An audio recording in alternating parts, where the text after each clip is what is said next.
जब वो CEO wife मुझे देखती है तो मैं सारे डॉक्यूमेंट्स छोड़कर उसकी कंपनी के ह्यूज ग्रुप के खिलाफ पूरा कॉन्फ्रंटेशन करने के लिए तैयार होता हूँ, जिस पर उसे अचानक एहसास होता है कि उसका हस्बैंड मैं ही हूँ और वो खुद को कंट्रोल नहीं कर पाती है। लेकिन जैसे ही वो डिवोर्स पेपर देखती है जो मैं उसे देता हूँ, वो एकदम फ्रीज हो जाती है, जिस पर लिखा होता है कि मैं एम्प्टी हैंड्स चला जाऊंगा, यहाँ तक कि चाइल्ड कस्टडी भी छोड़ दूंगा। हमारी मैरिज कब से सिर्फ नाम की रह गई है और मैं इसे अब और कंटिन्यू नहीं करना चाहता हूँ। जिस पर मैं कहता हूँ, साइन कर दो, ये हम दोनों के लिए बेहतर है। तुम और तुम्हारी मॉम दोनों चाहती हो कि जियांग कान्ह नियन तुम्हारा सन इन लॉ बने, तो मैं खुद ही उसके लिए जगह छोड़ देता हूँ। ये कहकर मैं उस केज से बाहर निकल जाता हूँ जिसे फैमिली कहा जाता है, जिसके बाद मुझे लगता है कि वो समझदारी दिखाएगी और डिवोर्स साइन कर देगी, लेकिन वो फिर से उसे फाड़ देती है। मैं बचपन से ही सु फैमिली में सन इन लॉ बनने के लिए पाला गया था और 20 साल की एज में मेरी शादी टोथन उयन से हो जाती है। फिर 22 साल की एज में हमारा एक बेटा होता है, सोनियम थन। वो बिल्कुल तोथन उयन जैसा है, हमेशा क्वाइट रहता है और कभी खुद से मेरे पास नहीं आता। लेकिन कल रात पहली बार वो खुद मेरे पास आता है और कहता है, पापा,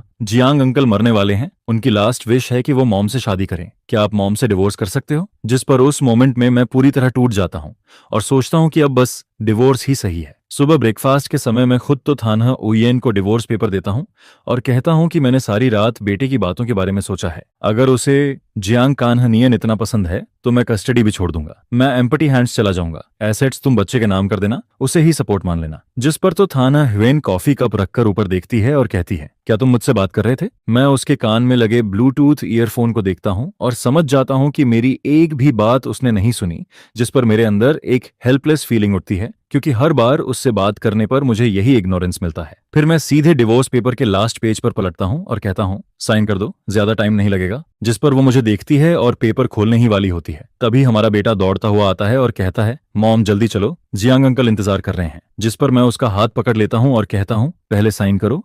और तब वो फाइनली मेरी तरफ देखती है, जैसे उसे उम्मीद नहीं थी कि मैं इतना फोर्सफुल हो जाऊंगा। साइड में खड़ा बेटा उसे जल्दी करने को कहता रहता है, जिस पर वो कहती है, ठीक है, मैं साइन करती हूँ, और बिना कुछ पढ़े ही तुरंत साइन कर देती है। फिर दोनों जल्दी से वहां से चले जाते हैं और मैं उन्हें और नहीं देखता, बल्कि अपना नाम उसके सिग्नेचर के पास लिख देता हूँ। मेरी और टोथन हुएन की नेम्स इस लाइफ में 2 बार साथ आती हैं, पहली बार मैरिज सर्टिफिकेट पर और दूसरी बार इस डिवोर्स पेपर पर, जिस पर साइन करने के बाद भी मेरा हाथ हल्का सा कांपता रहता है। इसके बाद मैं पेपर्स को लॉयर को भेज देता हूँ और ऊपर जाकर अपना सामान पैक करने लगता हूँ, जिस पर क्लोजेट भरा हुआ होता है, लेकिन उसमें एक भी कपड़ा ऐसा नहीं होता जो मुझे पसंद हो, और उसे इसका कभी एहसास भी नहीं हुआ। 16 साल की एज से पहले मैं केयर फ्री था, हंसता था, बंजी जंप करता था, रेसिंग पसंद करता था।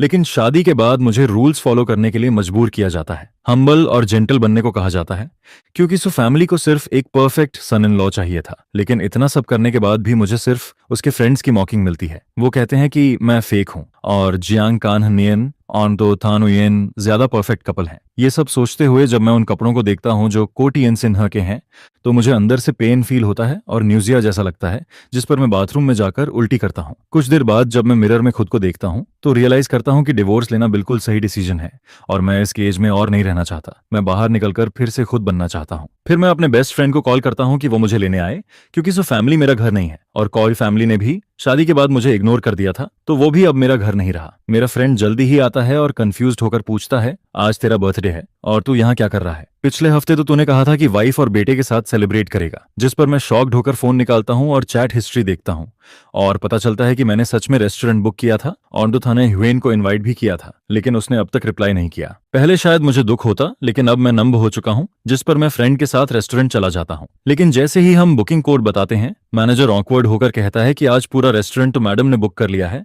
और वो अपने सन के साथ कॉटियन सिन का बर्थडे सेलिब्रेट कर रही हैं और वो हमें डबल रिफंड देने की बात करता है। जिस पर मैं कहता हूं कि रिफंड की जरूरत नहीं है, असली कॉटियन सिन है तो मैं हूं। लेकिन जैसे ही हम हॉल के अंदर जाते हैं, हमें दूर से एक हैप्पी फैमिली की हंसी सुनाई देती है। हम देखते हैं कि तो थाना ह्वेन और कोनिम थान जियांग कांग नियन को बर्थडे विश कर रहे होते हैं, जिस पर वो कहते हैं, आपको हर खुशी मिले, और बेटा कहता है, जियांग अंकल आप मॉम से शादी करो और मेरे डैड बन जाओ। ये देखकर मैं उन्हें खुश बैठा देखता हूँ और नोटिस करता हूँ कि तो थान उयेन की नजरें जियांग कान्ह नियन से हटती ही नहीं है और मेरा बेटा भी उसकी चेयर खींचता है, उसके कपड़े ठीक करता है। 5 साल की शादी में तोथन हुयेन को मेरा बर्थडे तक याद नहीं था, जिस पर मेरा फ्रेंड ये सब देखकर सह नहीं पाता और मुझे पानी देता है। फिर मैं उसे बताता हूँ कि मैंने डिवोर्स साइन कर दिया है, जिस पर वो तुरंत मुझे घर ले जाता है। मैं नहीं रोता, लेकिन वो रोने लगता है और गुस्से में तो थान यूएन को गालियां देता है और कहता है कि कोनिम थान भी अनग्रेटफुल है। वो कहता है कि 5 साल से मैं सिर्फ उन्हीं दोनों के लिए जी रहा हूँ, ना कोई काम ना सोशल लाइफ।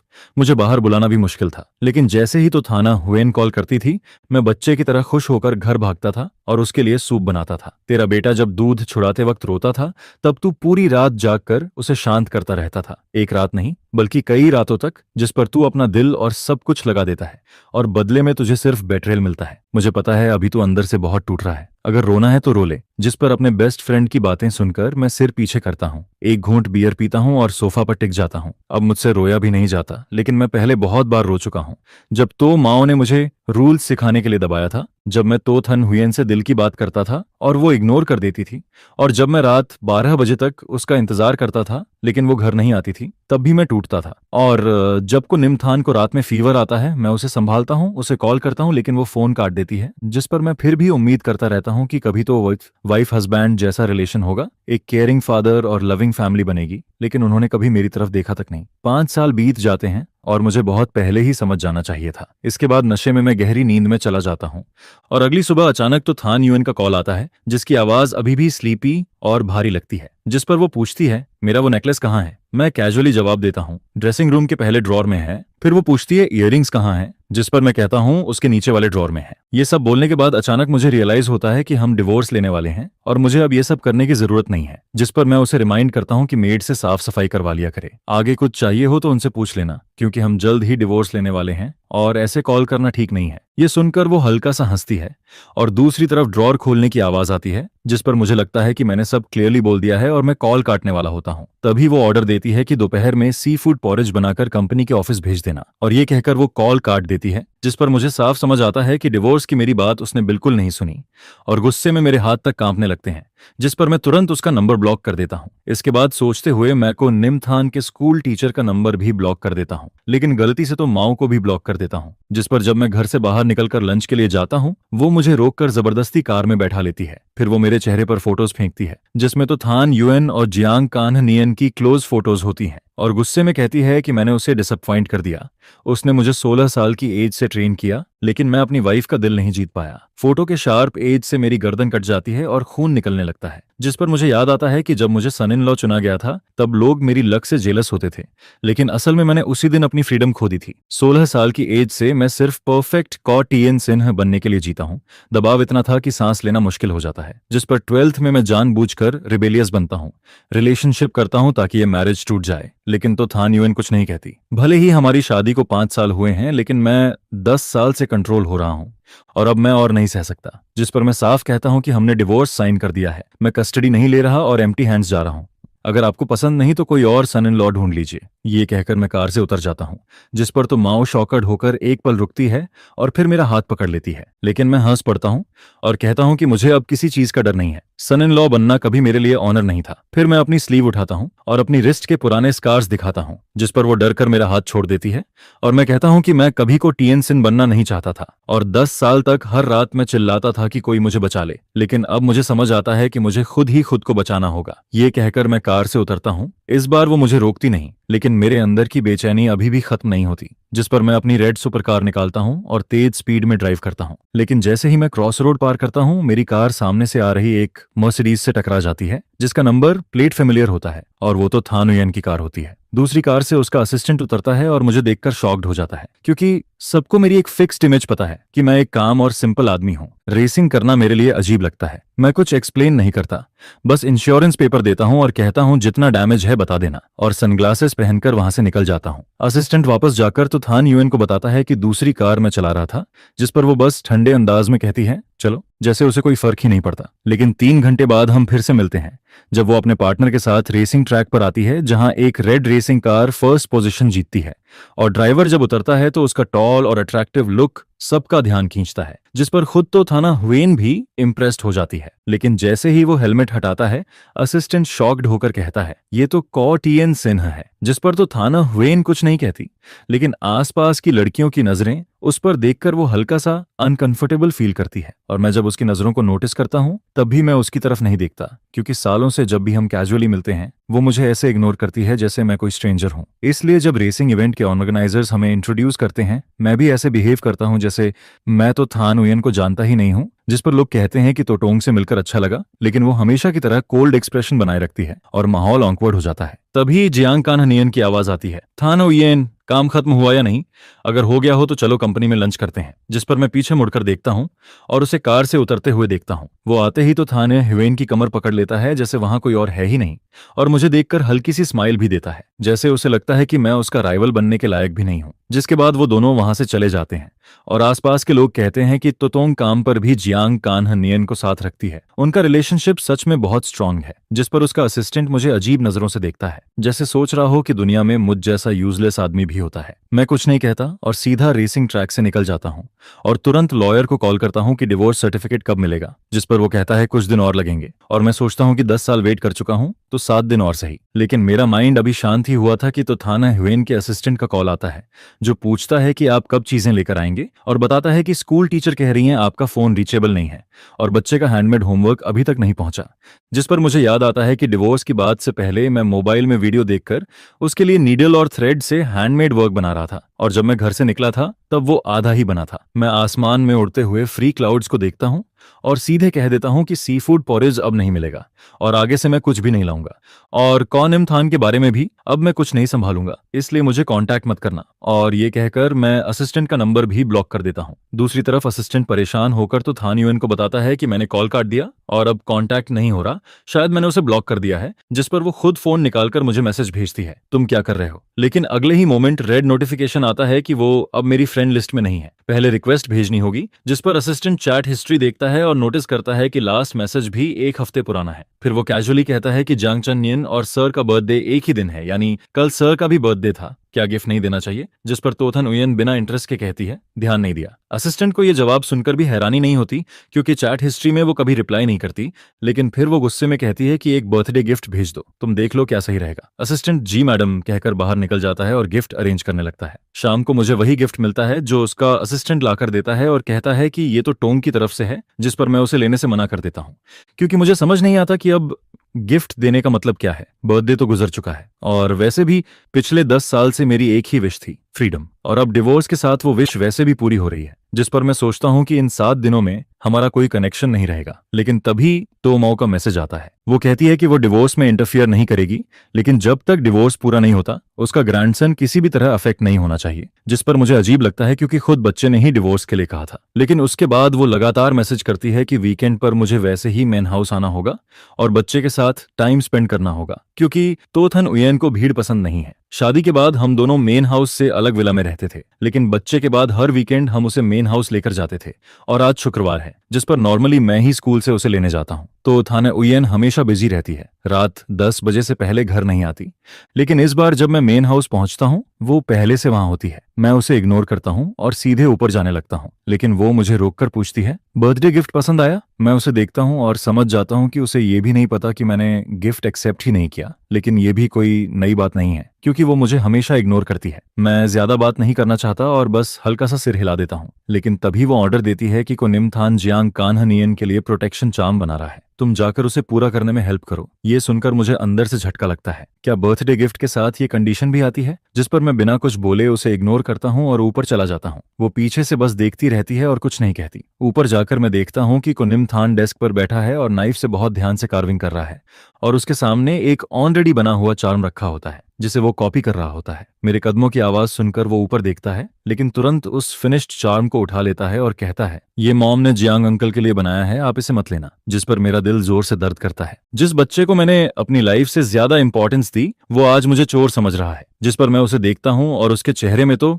थाना उयेन की झलक साफ दिखती है और अंदर से एक कड़वाहट उठती है। मैं धीरे से कहता हूँ, तुम्हें मुझसे डरने की जरूरत नहीं है। मैंने कभी किसी का कुछ लेने की कोशिश नहीं की और वैसे भी मैं और तुम्हारी मॉम जल्द ही डिवोर्स लेने वाले हैं और बहुत जल्द जियांग अंकल तुम्हारे नए डैड बन जाएंगे। कुयेन तोजो, तुम एक बच्चे के सामने इस तरह उल्टा सीधा बोलते हो, जिस पर क्या तुम अभी भी एक अच्छे फादर हो? यह शायद सबसे लंबी बात है जो तो थाना उयेन ने मुझसे कही है। जिस पर मैं मुड़कर उसके ठंडे चेहरे को सीधा देखता है, हल्का सा मुस्कुराता है। हाँ, मैं ही बुरा हूँ। जिस पर तुम इसके लिए कोई अच्छा फादर ढूंढ लो। यह कहकर जैसे ही मैं दरवाजे की तरफ बढ़ता है, तभी कॉ येनटू और तो थाना हुएन आगे आकर मेरा हाथ पकड़ लेते हैं, जिसकी आवाज अचानक भारी होकर वार्निंग जैसी लगती है। लेकिन तभी अचानक को निमथान का फोन घड़ी बज उठता है, जिसे सुनकर वह खुश होकर बोलता है, माँ, अंकल जियांग वीडियो कॉल कर रहे हैं। जिस पर अगले ही पल तो थाना हुएन मेरा हाथ छोड़ देती है और मैं उसे फोन उठाने जाते हुए देखता है, जिसका चेहरा जो अभी तक ठंडा था अब मुस्कुराने लगता है। यह देखकर मुझे अचानक सब बेकार सा फील होता है। जिस पर बिना कुछ बोले मैं गेस्ट रूम में लौट जाता है और दरवाजा बंद कर देता है। कमरा काफी पुराना है, जबकि जून का महीना है, फिर भी मुझे ऐसा फील होता है जैसे मैं किसी ठंडी जमीन के नीचे दफन कॉफिन में लेटा हूँ। लेकिन इसी बीच एक अजीब सी फेमिलियर शांति भी महसूस होती है। इसके बाद जब से मैंने तो थाने हुएन को डिवोर्स पेपर्स दिए थे, तब से मैंने अपने अंदर सब कुछ टूटने का माइंडसेट बना लिया था। उस रात सपना काफी कैओटिक था, लेकिन अगले दिन भी मेरी बॉडी क्लॉक मुझे सुबह 5 बजे जगा देती है। पहले इसी वक्त मैं उठकर तो थाने हुएन और उसके बेटे के लिए ब्रेकफास्ट तैयार करता था, जिस पर मैं अपनी भौहें सिकोड़ता है और तो मदर की धमकी याद करके नीचे जाने का फैसला करता है। लेकिन नीचे आकर पता चलता है कि तोथन हेनोथन हुएन और कोनियमथन सुबह ही बाहर जा चुके थे। सुना है कि वो जांग का नियन के साथ सनराइज देखने गए हैं, जिस पर मुझे यह सब बेहद मजाकिया लगता है। जो भी समझदार है वो देख सकता है कि उस बच्चे को मेरी कोई जरूरत ही नहीं है, फिर भी तो मदर मुझे जबरदस्ती घर बुलाती है, जिस पर मैं बस सोचता है कि इस वीकेंड को समहाउ सहन करना है। इसके बाद मेरा बेस्ट फ्रेंड मुझे कॉलेज लेकर जाता है, बोलता है कि मूड ठीक करने के लिए कुछ खूबसूरत लड़कियों के साथ टाइम बिताते हैं। वहां की 18 साल की लड़कियां उन लोगों को खुश करना अच्छे से जानती है, जो हर दिन भैया, अरे सुनो ना बोलकर इमोशनल वैल्यू देती रहती है। कुछ दिन उनके साथ घूमने के बाद मेरा मूड सच में काफी बेहतर हो गया था। जिस पर मेरा दोस्त मुझे चिढ़ाते हुए कहता है, क्या हुआ? मैंने तुझे दुनिया दिखाई? अब समझ आया ना ये लड़कियां कितनी अमेजिंग हैं? क्या अब भी तो थाना हुएन जैसी बूढ़ी औरत से प्यार करता है? जिस पर मैं सीधा बोलता है, खत्म हो गया। यह सुनकर वह और एक्साइटेड होकर कहता है, बस यही सही है, तुझे बहुत पहले डिवोर्स ले लेना चाहिए था। कौन नहीं चाहेगा किसी केयरिंग लड़की को? उस कोल्ड हार्टेड तो थाना हुएन के बजाय तू किसी अच्छी ओबीडियंट लड़की से शादी कर, जिंदगी सेट हो जाएगी। मैं हंसते हुए उसकी बात में साथ देने ही वाला था, तभी पीछे से खांसी की आवाज आती है। जिस पर मुड़कर देखता है तो थाना हुएन अपने असिस्टेंट के साथ खड़ी होती है। मैं उसे इग्नोर करता है और दोस्त को लेकर जाने लगता है, लेकिन इस बार वह मुझे रोक लेती है। एक पार्टी है, तुम्हें मेरे साथ चलना है। यह कहकर वह मुझे बिना मौका दिए सीधा कार में खींच लेती है। कार में बैठकर भी मैं थोड़ा कंफ्यूज्ड रहता है, क्योंकि मेरी यादों में तो थाना हुएन हमेशा मुझे इग्नोर करती थी, जैसे मैं एग्जिस्ट ही नहीं करता। लेकिन अभी उसका यह डोमिनेटिंग बिहेवियर मुझे सिर्फ बेडरूम में ही पहले देखने को मिला था। तभी वह अचानक बोलती है, यंतु, हमारे जैसे फैमिली में लव नहीं, कंपैटिबिलिटी ज्यादा इंपॉर्टेंट होती है। जिस पर मैं कुछ सेकंड के लिए रुकता है, फिर समझ जाता है कि वह मेरे दोस्त से कही बातों का जवाब दे रही है। जिस पर मैं गुस्से में हंसता है, तो मतलब प्यार मायने नहीं रखता, केयरिंग होना भी जरूरी नहीं, बस तुम्हारे हिसाब से कंपैटिबल होना मतलब मैं चुपचाप सब सहता रहूं। ये सुनकर तोथन हुएन कुछ सेकंड मुझे देखती रही, लेकिन कुछ नहीं बोलती है। जिस पर अब मैं उसके इमोशन समझने की कोशिश भी नहीं करता। इसके बाद जब हम क्लब पहुंचते हैं, तब पता चलता है कि ये सिर्फ उसके दोस्तों की गैदरिंग है। पहले वह मुझे कभी ऐसी जगह नहीं लाई थी, और सच कहूं तो मुझे उसके दोस्त बिल्कुल पसंद नहीं आते, क्योंकि वो हमेशा मुझे नीचा दिखाते हैं, पपेट कहते हैं। इसलिए पूरे टाइम मैं बस चुपचाप बैठकर थोड़ा शराब पीता है और बाद में थोड़ा नशा होने पर वॉशरूम चला जाता है। जैसे ही मैं बाहर निकलता हूँ, पीछे से कोई पूछता है, आज तुम्हारा हस्बैंड ना मुस्कुरा रहा है ना तुम्हारी सुन रहा है, क्या बात है? जिस पर दूसरा कहता है, बाहर तो सब कह रहे हैं कि तुम लोग डिवोर्स लेने वाले हो। जिस पर तो थाना हुएन सीधा बोलती है, किसने कहा मैं डिवोर्स लेना चाहती हूँ? एक बार शादी हो गई तो मेरा हस्बैंड जिंदगी भर को यंतु ही रहेगा। ये सुनकर सब हैरान हो जाते हैं। जिस पर एक दोस्त कहता है, तुम सीरियस हो? लेकिन वह बस उसे देखती है, कुछ नहीं बोलती है। फिर वही दोस्त कहता है, याद है जियांग डायरेक्टर की वाइफ? उसने भी अपने हस्बैंड को इग्नोर किया था, कंपनी में भी आने नहीं दिया और आज तक उसे वापस नहीं पा सकी। अगर तुमको येंतु के साथ रहना चाहती हो तो थोड़ा ध्यान रखना सीखो, वरना तुम्हारा भी वही हाल होगा। जिस पर वह बस ठंडे लहजे में कहती है, वह ऐसा नहीं करेगा। उसी समय वॉशरूम में मुझे लॉयर का मैसेज मिलता है, मिस्टर कॉयंटूर, आपका डिवोर्स सर्टिफिकेट तैयार है, आप कभी भी आकर ले सकते हैं। यह सुनते ही मैं तुरंत टैक्सी लेकर लॉयर ऑफिस पहुंचता हूं और उस सर्टिफिकेट को बार बार देखता रहता हूं, क्योंकि आखिरकार आज मैं इस नरक जैसे तो फैमिली से आजाद हो गया हूं। इसके बाद बाहर निकलते ही मेरा दोस्त सेलिब्रेशन के लिए मुझे एक स्ट्रीट फूड मार्केट में ले जाता है, जहां मिल्क टी, BBQ, आइसक्रीम सब कुछ मिलता है। जिस पर वह बोलता है, जो खाना है खा, खाने की खुशबू और धुएं के बीच मैं पहली बार जिंदगी का टेस्ट महसूस करता है। और उस रात हम बियर पीते हैं, जोर जोर से हंसते हैं, और आखिर में मेरी हंसी आंसुओं में बदल जाती है, क्योंकि 10 साल का दबाव आखिर खत्म हो गया था, शायद बहुत दिनों से दबा हुआ था, जिस पर मैं अपने बेटे को निमथान का नंबर ब्लैकलिस्ट से निकालकर उसे कॉल करता हूँ। फोन कनेक्ट होते ही मैं आंखों में आंसू लेकर बोलता है, को निमथान, चाहे तुम मुझे पसंद करो या नहीं, मैं तुम्हारा रियल फादर हूँ।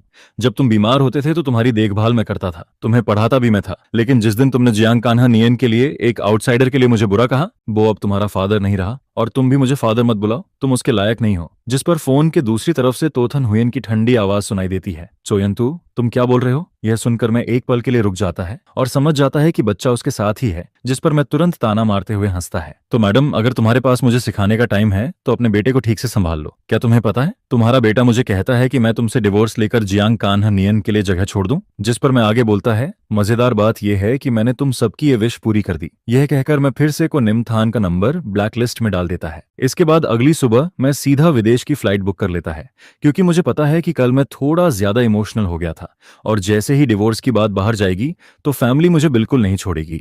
शायद मुझे मजबूर करके घुटनों पर झुका दे और तोथन हुयन से फिर शादी करने को बोले, या किसी दूसरी रिच फैमिली में मेरी शादी फिक्स करने की कोशिश करे। जिस पर मैं फैसला करता है कि मुझे इस शहर से भागना होगा और कभी वापस नहीं आना है। दोस्तों से गुड बाय बोलकर मैं अपना सामान पैक करता है और घर से बाहर निकलता है, लेकिन जैसे ही दरवाजे पर पहुंचता है, सामने तो थाना हुयन की कार खड़ी दिखती है, जिसमें से वह को निमथान के साथ उतरकर मेरी तरफ आती है। जिस पर वह बच्चे से कहती है, को निमथान, अपने फादर से सॉरी बोलो। यह सुनकर बच्चा अपना छोटा सा चेहरा नीचे करता है, कपड़े पकड़कर धीरे से बोलता है, पापा सॉरी, मैंने आपको डांटा, मैंने गलत कहा कि आप और माँ डिवोर्स ले लो, मुझे माफ कर दो। जिस पर मैं शांत होकर बोलता है, सॉरी की जरूरत नहीं है, जो कुछ छोड़ना था मैं सब छोड़ चुका हूँ, अब कुछ भी बाकी नहीं है। लेकिन जैसे ही मैं यह बोलता है तो थाना हुयन खुद बोल पड़ती है, मैंने को निमथान को अच्छे से नहीं सिखाया, इसमें मेरी भी गलती है। यह सुनकर मैं थोड़ा चौंक जाता है, क्योंकि मैंने कभी उसे खुद से सॉरी बोलते नहीं देखा था।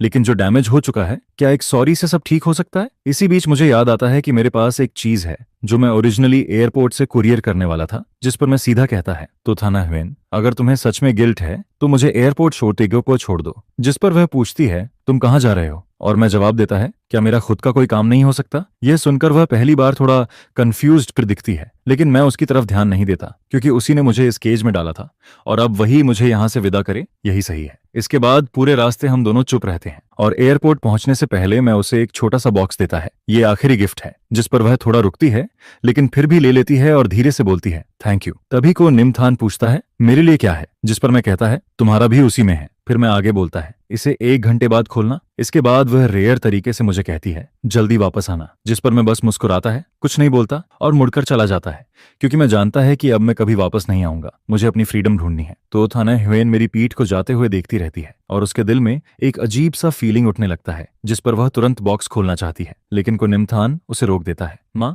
हमने प्रॉमिस किया है, 1 घंटे बाद खोलेंगे। इसके बाद 1 घंटे तक वह कुछ भी काम में फोकस नहीं कर पाती, बार बार उस बॉक्स को देखती रहती है, और आखिरकार टाइम पूरा होने पर को निमथान जल्दी से बॉक्स खोलता है। माँ, इसमें क्या है? जैसे ही बॉक्स खुलता है तो थाना हुयन मुड़कर देखती है, और अंदर सिर्फ एक डिवोर्स सर्टिफिकेट रखा होता है। बच्चा उसे देखकर पूछता है, माँ ये क्या है? ये तो गिफ्ट होना चाहिए था। जिस पर तोथन हुयन का दिमाग एकदम ब्लैंक हो जाता है। वह तुरंत बॉक्स छीन लेती है और उसके हाथ कांपने लगते हैं। अंदर रखा वो लाल सर्टिफिकेट उसे ऐसे दिखता है जैसे कोई इंसान जो हमेशा घर में था, लेकिन जिसे हमेशा इग्नोर किया गया। जिस पर उसके दिल में अचानक डर पैदा होता है, और वह गहरी सांस लेकर उसे खोलती है।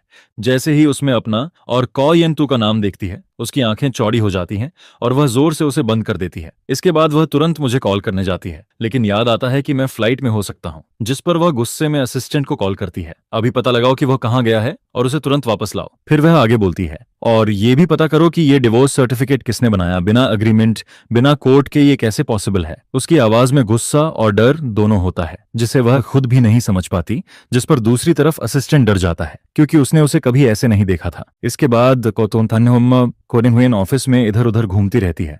उसका अनईजीनेस बढ़ता जाता है, और आखिर में वह मुझे फ्रेंड रिक्वेस्ट के साथ मैसेज भेजती है, ये सब क्या है? तुम कोई बच्चे नहीं हो, ऐसा चाइल्डिश प्रैंक क्यों कर रहे हो? फिर वह लिखती है, लैंडिंग के बाद रिप्लाई करना, मैं और निमथान दोनों तुम्हारी चिंता कर रहे हैं। थोड़ी देर रुककर वह फिर लिखती है, अगर कोई प्रॉब्लम है तो हम बैठकर बात कर सकते हैं। तुम्हें ये सब करने की जरूरत नहीं थी। तुम एक फादर हो, बच्चे नहीं। लेकिन उसके सारे मैसेजेस बिना जवाब के रह जाते हैं, जिस पर वह थककर चेयर पर बैठ जाती है और अपना सिर पकड़ लेती है। सो नियमथन अभी तक एक तरफ चुपचाप ब्लॉक से खेल रहा होता है।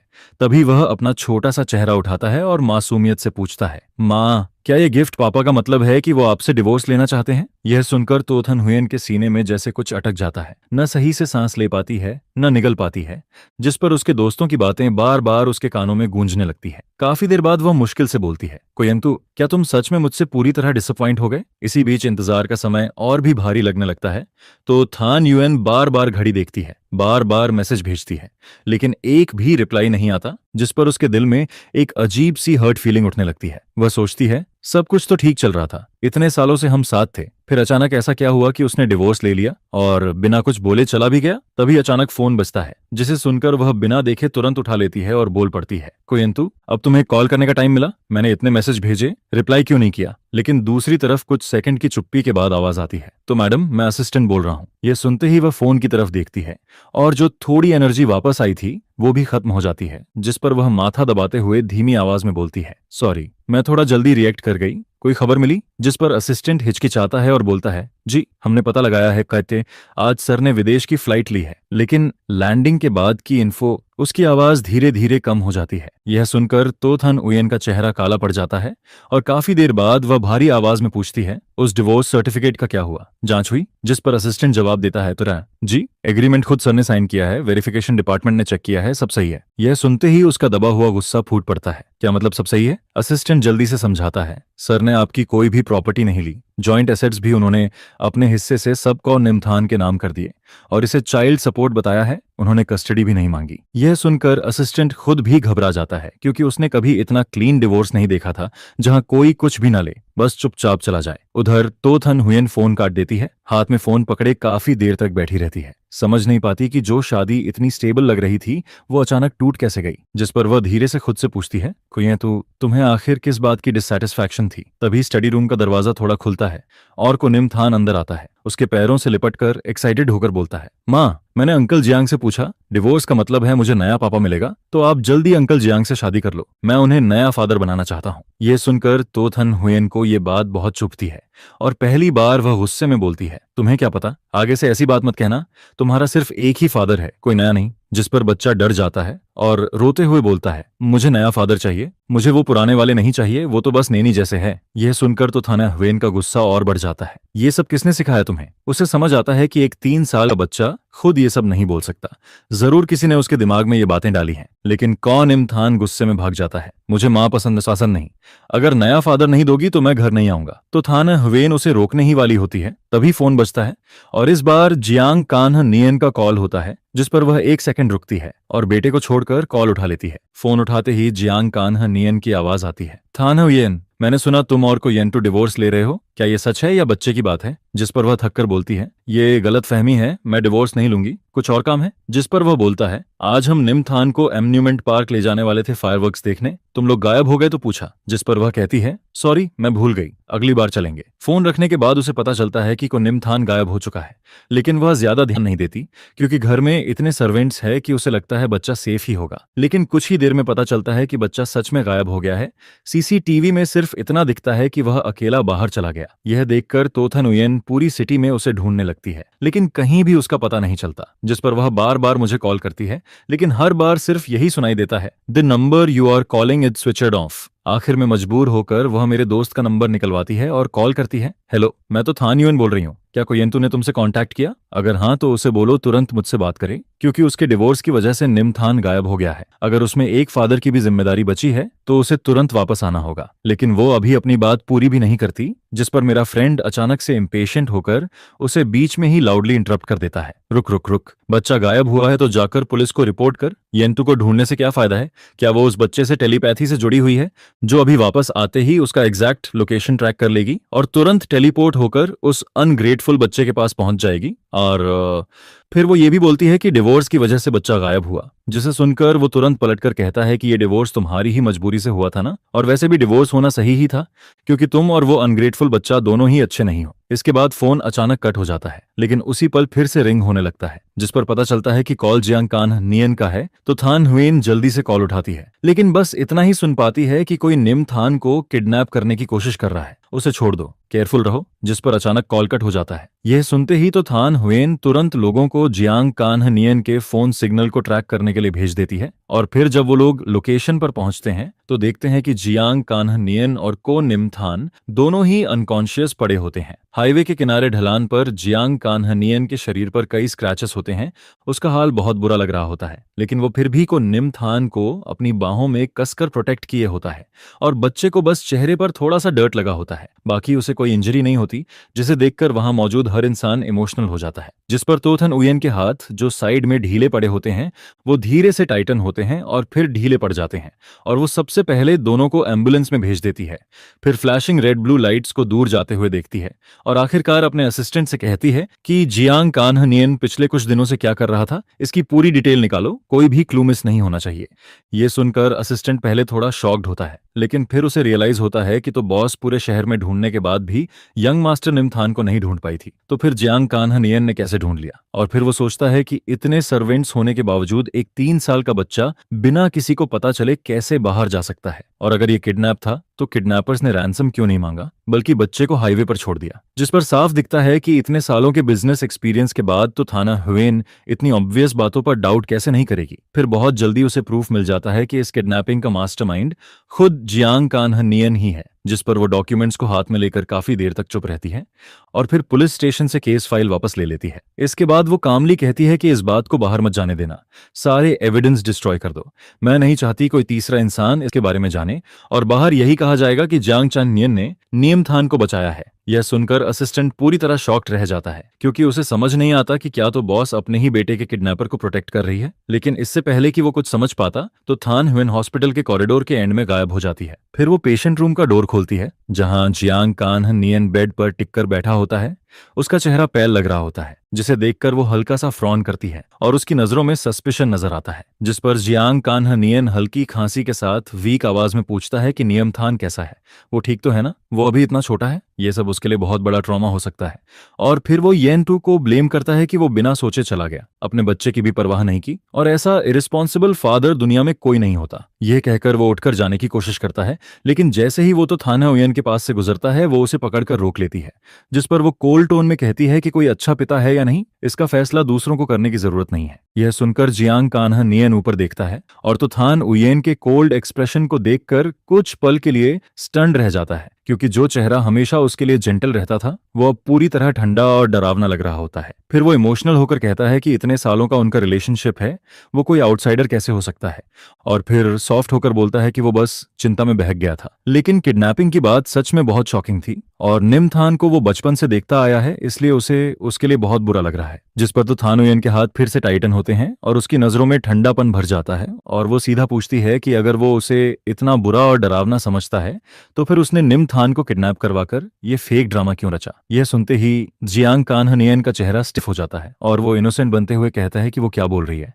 लेकिन तो थान उयन कुछ एक्सप्लेन नहीं करती, बस उसकी नजरों में डिसअपॉइंटमेंट साफ दिखती है, और वो कहती है कि प्रूफ वो ऑलरेडी डिस्ट्रॉय कर चुकी है, और अब वो उसके सामने या येन टू के सामने कभी ना आए। इसके बाद वो कहती है कि वो उसे एब्रॉड भेज देगी और उसकी फ्यूचर लाइफ भी सेटल कर देगी, लेकिन वो वापस कभी ना आए। यह कहकर वो जाने लगती है, लेकिन जियांग कान्ह नियन पीछे से उसे पकड़ लेता है और कहता है कि उसे मत छोड़ो, अगर उसने कुछ गलत किया है तो वो बदल सकता है, क्योंकि इतने सालों से वो साथ हैं। लेकिन तो थाना हुएन बिल्कुल भी अफेक्ट नहीं होती, और उसका हाथ पकड़कर उसे हटाने लगती है, जिस पर वो पैनिक होकर कहता है कि उससे शादी कर लो। फिर वो जस्टिफाई करता है कि वो बस जल्दी में था, और वो सिर्फ उस इंसान से शादी करना चाहता है जिससे वो प्यार करता है, और वो ये भी कहता है कि वो नियम थान को भी अपनाएगा। यह सुनकर तोथन उयन उसका हाथ झटक देती है और कोल्ड आइज से कहती है कि जिसे वो प्यार करता है वो तो उसकी डेड सिस्टर होनी चाहिए थी। जिस पर वो तुरंत कहता है कि वो हमेशा उसी से प्यार करता था, क्योंकि इतने सालों से वही उसके साथ थी, उसका ख्याल रखती थी, उसके बर्थडे तक याद रखती थी, और उसे कॉल करते ही सामने आ जाती थी। यह सुनते ही अचानक तो थाना हुएन के अंदर कुछ टूटता है, और वो पीछे हटती है और कहती है कि उसने जो भी किया वो सिर्फ अपनी सिस्टर की लास्ट विश की पूरी करने के लिए किया, और उसका उसके लिए कोई रोमांटिक फीलिंग नहीं है। और शादी का तो सवाल ही नहीं उठता। इसके बाद वो कहती है कि आज ही उसके अब्रॉड जाने का अरेंजमेंट हो जाएगा और उसे तुरंत निकल जाना चाहिए, और फिर बिना पीछे देखे रूम से बाहर चली जाती है। और फिर सीन शिफ्ट होता है फिनलैंड में, जहां मैं इन सब से पूरी तरह अनजान होता हूं और मुझे रेजिडेंस परमिट मिल चुका होता है और मैं लोकल यूनिवर्सिटी में एडमिशन के लिए अप्लाई करता हूं ताकि अपना सपना पूरा कर सकूं और एक डिप्लोमेटिक ट्रांसलेटर बन सकूं। इसके बाद एडमिशन से पहले मैं अपनी सेविंग्स से एक छोटा सा हाउस खरीदता हूं, जिसके बारे में कहा जाता है कि वहां विंटर में ऑरोरा भी दिखता है, जिसे सोचकर मैं एक्साइटेड फील करता हूं और अपने इंडिपेंडेंट लाइफ को लेकर काफी होपफुल रहता हूं, क्योंकि अब मैं अपने टाइम को खुद कंट्रोल कर सकता हूं। मैं खुद फिनिश लैंग्वेज सीखता हूं, जिसके साथ साथ जर्मन, जापानीज और स्पेनिश भी सीखता रहता हूं। और फिर यूनिवर्सिटी के सेकंड ईयर में मैं इंटरनेशनल स्टूडेंट्स के लिए स्पेशल ट्रेनिंग प्रोग्राम में सेलेक्ट हो जाता हूं, जिस पर मेरी लाइफ स्टडी और वर्क के बीच लगातार बिजी रहती है। इसके बाद मैं रेयरली ही अपने पास्ट को याद करता हूं, एंड थान युएन के साथ मेरी शादी जैसे एक दूर की याद बन जाती है। और यहाँ इस जगह पर मैं सिर्फ खुद होता हूँ, एक कंप्लीटली इंडिपेंडेंट इंडिविजुअल। फिर फिनलैंड में 5वें साल में मैं सक्सेसफुली एम्बेसी में जॉब हासिल कर लेता हूँ और एक डिप्लोमेटिक ट्रांसलेटर बन जाता हूँ। लेकिन मुझे ये बिल्कुल भी पता नहीं होता कि इन 6 सालों में तो थान हियन ने मुझे ढूंढना कभी बंद नहीं किया होता। इसके बाद टो ग्रुप के सीईओ ऑफिस में असिस्टेंट एक्साइटेड होकर कहता है कि टो बॉस को सर के बारे में खबर मिल गई है। वो अभी फिनलैंड एम्बेसी में है, जिस पर तो थाना ह्वेन तुरंत खड़ी हो जाती है और उसके चेहरे पर लंबे समय बाद खुशी नजर आती है। यह देखकर असिस्टेंट भी शॉक्ड रह जाता है, क्योंकि उसने पिछले 6 सालों में तो बॉस को कभी मुस्कुराते नहीं देखा होता, और डिवोर्स के बाद तो बड़े बड़े कॉन्ट्रैक्ट साइन करने पर भी वो कभी ऐसे स्माइल नहीं करती थी। जिस पर तोथन उयन बाहर जाने लगती है, लेकिन डोर तक पहुंचकर वापस मुड़ आती है और कहती है कि मुझे उसकी करंट डिटेल्स चाहिए, तुरंत अरेंज करो। जिसे सुनकर असिस्टेंट तुरंत काम पर लग जाता है। इसके बाद उसके दिल में खुशी की लहर उठती रहती है और वो खुद को रोक नहीं पाती। हल्की सी मुस्कान उसके चेहरे पर आ जाती है और उसकी नजर डेस्क पर रखी 3 लोगों की फैमिली फोटो पर जाती है, जहां वो उसकी तस्वीर को हल्के से छूती है और धीरे से कहती है कि वो गलतफहमी जरूर खत्म करेगी और उसे वापस अपने पास लाएगी। दूसरी तरफ मैं कभी ये जानने की कोशिश नहीं करता कि तोथन उयन और को नियम थान अब कैसे हैं, क्योंकि मेरे हिसाब से शायद उन्हें वो हस्बैंड और फादर मिल गया होगा जो वो चाहते थे। इसके बाद मेरी daily life international conferences attend करने और डॉक्यूमेंट्स ट्रांसलेट करने में गुजरती है और मेरी लाइफ बिजी होने के साथ साथ स्टेबल भी रहती है। फिर एक दिन मेरे लीडर मुझे चाइनीज लैंग्वेज में एक न्यू एनर्जी प्रोजेक्ट फाइल देता है और वो फाइल मेरे सामने रखते हुए कहता है कि यंटू, हमारे डिपार्टमेंट में तुम्हारी वर्किंग एबिलिटी सबसे बेस्ट है और ये project Finland trade promotion bureau के लिए बहुत इंपॉर्टेंट है, इसलिए तुम इसे जल्दी कंप्लीट करो। जिस पर मैं थिक प्रोजेक्ट फाइल को देखकर कॉन्फिडेंट स्माइल करता हूं और कहता हूं कि सर आप टेंशन मत लीजिए, मैं इसे जरूर कंप्लीट कर दूंगा। लेकिन जैसे ही मैं फाइल खोलता हूं, मुझे पता चलता है कि ये तो ग्रुप का प्रोजेक्ट है। यह देखते ही टोथन हियन की फेमिलियर इमेज मेरे दिमाग में फिर से आ जाती है, जिस पर मैं डीप सांस लेकर खुद को काम करता हूं और सोचता हूं कि उनका प्रोजेक्ट पूरी दुनिया में फैला हुआ है, तो फिनलैंड में आना कोई बड़ी बात नहीं है, शायद ये सिर्फ कोइंसिडेंस हो। इसके बाद मैं लगातार कई रातों तक जागकर प्रोजेक्ट ट्रांसलेट करता हूं और फिर कंप्लीटेड फाइल लेकर बॉस के ऑफिस का डोर नॉक करता हूं, जिस पर वो कुछ पेजेस देखकर बार बार सिर हिलाता है और मेरी तारीफ करता है कि मैं सच में टैलेंटेड हूं। लेकिन मैं उसके नेचर को जानता हूं कि जब वो ज्यादा तारीफ करता है तो जरूर कुछ काम निकलने वाला होता है। फिर भी अच्छी बातें सुनकर अच्छा लगता है, क्योंकि कई कोलेग्स इसी में फंस जाते हैं, जिस पर मैं सीधे बोल देता हूं कि सर सीधे काम बताइए, ज्यादा प्राइज मत कीजिए, नहीं तो मेरा कॉन्फिडेंस आसमान छूने लगेगा। यह सुनकर वो कहता है कि तो ग्रुप जल्द ही फिनलैंड आने वाला है एनर्जी प्रोजेक्ट इंस्पेक्शन के लिए और फिनलैंड साइड भी इसे बहुत सीरियसली ले रहा है। फिर वो कहता है कि इस बार डिप्लोमेटिक ट्रांसलेशन का काम मैंने तुम्हें असाइन किया है और साथ ही कैजुअली बोलता है कि लाइफ में बैलेंस भी जरूरी है और तुम अभी सिंगल हो ना, एंड दो ग्रुप का रिप्रेजेंटेटिव एक यंग टैलेंटेड पर्सन है, तो तुम दोनों को इंटरेक्ट करना चाहिए। यह सुनकर मेरे दिल में अचानक झटका सा लगता है और मैं सोचने लगता हूं कि क्या वो तो थाना उयेन ही होगी, लेकिन फिर खुद को समझाता हूं कि ऐसा कोइंसिडेंस शायद नहीं होगा। इसके बाद जब टो ग्रुप का रिप्रेजेंटेटिव फिनलैंड पहुंचता है तो बॉस मुझे एयरपोर्ट लेकर जाता है और रास्ते में कहता है कि फिनलैंड साइड ने उनके लिए डिनर अरेंज किया है और ज्यादा फॉर्मल होने की जरूरत नहीं है, तुम आराम से ट्रांसलेशन करना। फिर वो कहता है कि वो मुझे